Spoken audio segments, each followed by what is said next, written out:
talking to Porter from Atreyu. Porter, thanks for taking the time. It's my pleasure. Thanks for having me. It's great to have you on. Now, how's the band going? Where are you at the moment? I am currently in my sister's kitchen in California. We're about to fly out to you guys on tomorrow, actually. It's not often we speak to a band who are like at home and then come straight here. They're normally on tour somewhere. I catch them in Japan or Europe, but you're actually at home. Yeah, we've had a little bit of time off after our last headlining tour in the States. Okay, let's backtrack on that. How did that tour go? It was awesome, man. It was our 20th anniversary tour, so we actually let the fans choose the set list. So we put all of our entire catalog online and let them choose their favorite songs. It was like the top 30, I think. And then the top 10 automatically went in, and then we had them vote again in like a I can't remember, like a March Madness type back and forth ballot with each song paired up for the next 20. So then we played 20 songs for 20 years, and it was awesome. Fucking tiring, but awesome. That's very ballsy, very gutsy thing to do, letting the fans choose. But good on you. Glad it went well. They did, yeah. They did. There was only a few stinkers, but we wrote it, so whose fault is it really? No, I'm kidding. So let's talk about Australia. You're coming here very soon. What do you remember from the last time you were here? Specifically, I remember our show in, I think it was Adelaide, actually. We were kind of off onto the side of Soundwave, and there was kind of no one out when we were about to go on stage. We're like, oh my God, there's just fucking no one there. This is going to be embarrassing. Holy shit, what's going to happen? All right, well, let's do this thing. So we're getting ready, and we're stretching, and, the intro rolls, and we peek out, and we're like, oh, what the fuck? There's just like a sea of humans going over the hill and around, and they're just more and more trickling in, and we're like, okay.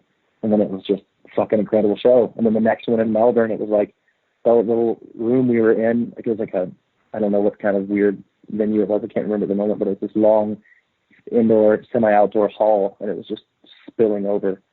It's absolutely incredible. Like literally every time we've ever been to Australia, it's been some of the best shows of our lives, some of the best moments of our lives. So we're absolutely overjoyed to come back after it's been almost 5 years. So yeah, it's happening very soon. So I've spoken to a lot of people who are very excited. So it will be good to have you back down. Excellent. What's the funniest thing that's happened on tour? I always get some very interesting answers for this one. What can you provide for me? We're a pretty ridiculous band, so there's a lot of answers to that question. It's always so tough to figure out the superlative. You know what I mean? To find that one moment that sticks out. The one that's popping into my head is, and I don't know if you'll appreciate this, but it's okay. Back when our guitarist Travis used to drink, and Brandon had his wife out on tour, our drummer had his wife out on tour. Travis had this like bag of tortilla chips, and he was just chopping on them, and then like a couple of them like spilled onto his face.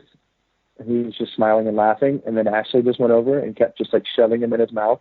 And then 3 minutes later, he was actually covered in a mountain of tortilla chips. And it was a very, very funny sight. It's kind of like a snowman sort of setting. So yeah, that. I don't know why that, of all things, popped into my head, but there you go. 13 years ago. With the break that the band took and then getting back into it, did it interrupt the flow of creativity at all, or did you sort of slot right back in where you were before, or was it even better?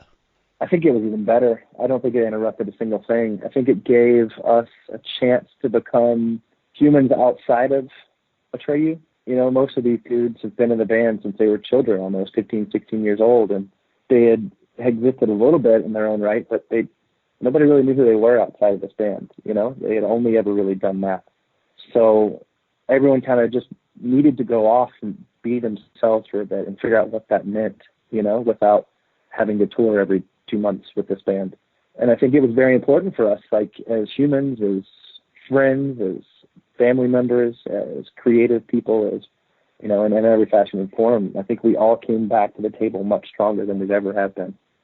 So I think it was a wonderful thing. And I think we're still seeing the benefits of us taking that break.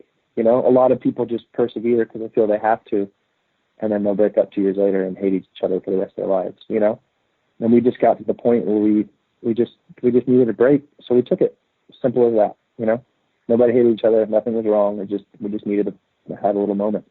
Like I said, figure ourselves out a little bit more. So how's life on the road for you these days? You're taking a break right now, but are you taking it a little bit easier than you had in the past? As in more breaks, more family time? Yes and no.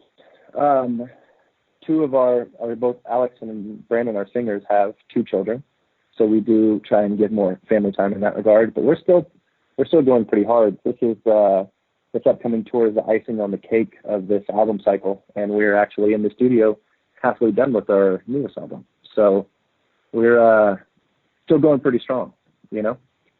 Yeah. It's good that you're taking a break now, because I don't know if you're familiar with the term knackered, but you're going to be pretty knackered because you're doing 5 nights in a row crisscrossing the country, so it's you're going to need another break afterwards, I think.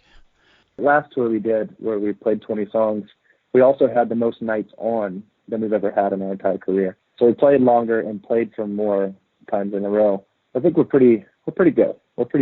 We know how to just, buckle down and get it done, And I think part of the reason is us doing it 5 nights in a row is the same thing like you just mentioned. It's to have a little bit of family time, So we're not gone for too long for our families, and we can go back.